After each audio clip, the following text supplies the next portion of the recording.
One night there flew over the city a little swallow. His friends had gone away to Egypt 6 weeks before, but he had stayed behind. Then he decided to go to Egypt too. अब चूंकि जो migrated words होती हैं, जो according to the weather चलती हैं, कि जहाँ ज़्यादा सर्दी होने लगती है फिर वो वहाँ से माइग्रेट होके किसी हॉट रीजन में चली जाती हैं, गर्म प्रदेश में चली जाती हैं, तो स्वालो उनमें से एक पक्षी है।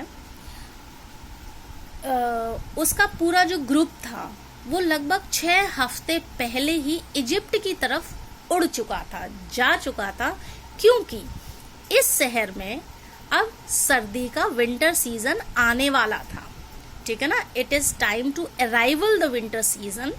तो that is why his whole group about 6 weeks before वो कहाँ की तरफ चला गया था, इजिप्ट की तरफ उड़ गया था, ये पीछे रह गया था। और जब पूरा ग्रुप चला गया है, आप अलोन बचे हैं केवल, तो फिर इन्होंने भी डिसाइड किया कि मैं भी इजिप्ट की तरफ उड़ जाऊंगा।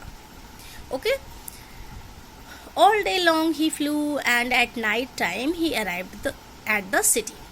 अब वो पूरे दिन उड़ता रहा और रात के समय वो इस शहर में आया। किस शहर में? जिस शहर में हैप्पी प्रिंस का स्टैचू जो है वो इस्टेब्लिश किया हुआ था।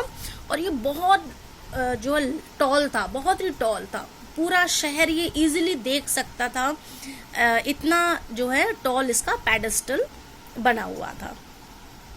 अब रात हो गई थी चूंकि, ठीक है, उड़ते उड़ते अब रात में तो पूरा दिन उड़ रहा था, अब रात में तो उसे कहीं ना कहीं स्टे लेना ही था, रुकना ही था रात में। Where shall I put up, he said, I hope the town has made preparations. Then he saw the statue on the tall column. अब मैं कहाँ रुकूं?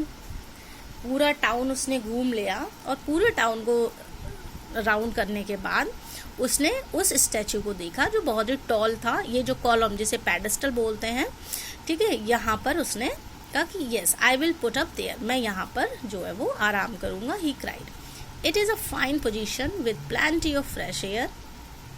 बहुत ऊंचाई पे है, फ्रेश एयर मुझे आराम से इजीली मिल जाएगी। So he alighted just between the feet of the Happy Prince. तो वो दोनों पैरों के बीच में यहाँ पर जो है वो आराम से बैठ गया और वो रेस्ट करने लगा।